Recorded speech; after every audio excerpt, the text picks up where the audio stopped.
Hey there, English learners. Welcome to Get English Podcast Episode 5, where we make learning English fun and practical. I'm your host, Candace, and today we're exploring the fascinating world of love and relationships across different cultures. Get ready to discover how people express love, date, and build relationships in various corners of the globe. Now, let's start with the big question. What is love? It's funny how such a universal feeling can be so hard to put into words. But don't worry, I'll help you find the right expressions in English. When you first start having romantic feelings for someone, we often say you have a crush on them. Maybe your heart beats faster when you see them, or you get butterflies in your stomach. That's another common idiom for those nervous, excited feelings of attraction.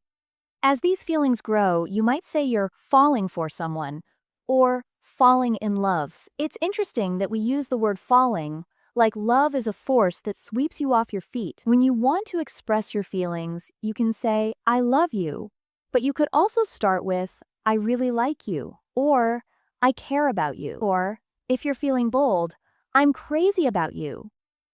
In casual conversations, we also use the phrase to be into someone. For example, are you into him?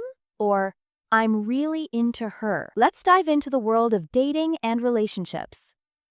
In English-speaking countries, dating can look quite different depending on where you are. But I'll cover some common practices and useful vocabulary. Usually, it starts with casual dating.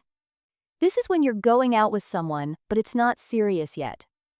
You might say you're seeing someone, or going out with someone, for example. I'm seeing this really nice person from work. As things get more serious, you might become exclusive, meaning you're only dating each other. This is often when people say they're in a relationship or are boyfriend and girlfriend. Sometimes people say dating exclusively or going steady, although that last one's a bit old-fashioned. There are lots of relationship types: long distance, long term, often shortened to LTR, open relationships, and committed relationships. Situationship is a newer term for something undefined, more than friends, but not a couple. And talking to someone often implies early stages of dating, not just friendly chats. Finally, things can get serious with an engagement, marriage, or moving in together. Some couples choose to be life partners without marriage. It's all about finding what works best. Let's listen to this conversation. Hey, Mike. I haven't seen you in ages. How's your love life going? Actually, I've been putting myself out there lately. Trying the dating apps and everything. Oh, really? Any luck? Have you met anyone special? Well, there's this one person I've been talking to for a few weeks. We've gone on 3 dates so far. That sounds promising. Are you guys hitting it off? I think so. We really click, There's definitely chemistry between us, but I'm trying not to rush into anything. That's smart. What about you? Do you think you're ready for something serious? I think I am. After my last relationship ended, I took some time to work on myself. Now I feel ready to commit if I meet the right person. Well, I'm rooting for you. Just take it one day at a time. My current relationship started pretty slowly too, and now we're talking about moving in together. Thanks. How long have you two been an item? We've been together for about a year now. Sometimes I can't believe how time flies when you're with the right person. That's great to hear. I guess when it comes to relationships, timing is everything. Absolutely. Just be yourself and don't force anything. The right person will appreciate you for who you are. Thanks, Mike. It's good to get some relationship advice from someone who's been there. Now that we've heard Sarah and Mike's conversation, let's explore some popular English idioms and expressions about love and relationships that you can use in your own conversations. One expression you'll hear all the time is to fall head over heels for someone. When you're head over heels for someone, you're completely in love with them. For example, you might say, ever since our first date, I've been head over heels for him. Here's another common one: to break someone's heart.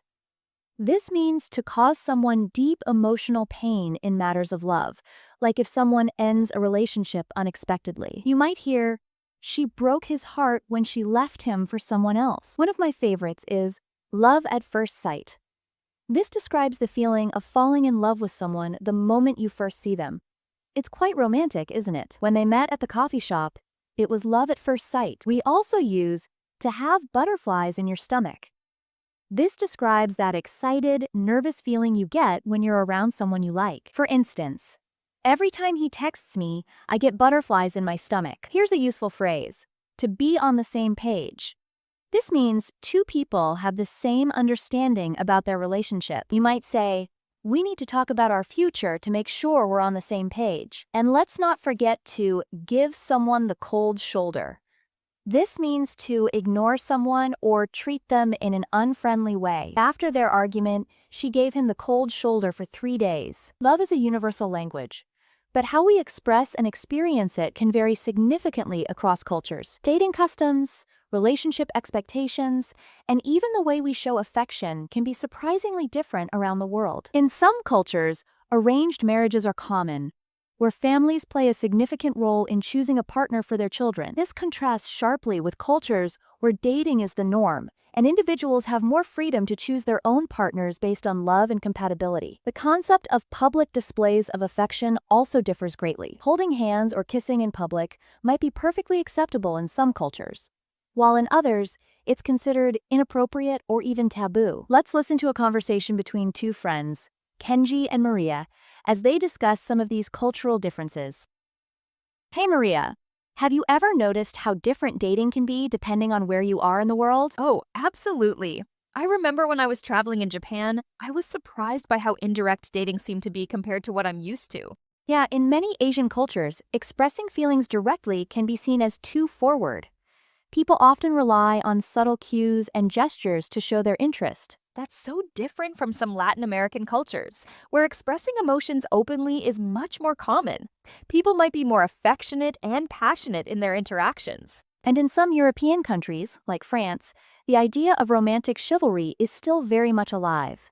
Men might bring flowers on a date or hold the door open for women. Interesting. In other cultures, these gestures might be interpreted as old-fashioned or even sexist. It really highlights how important it is to be mindful of cultural norms and expectations. Exactly. Learning about cultural differences can help us navigate relationships with greater sensitivity and understanding.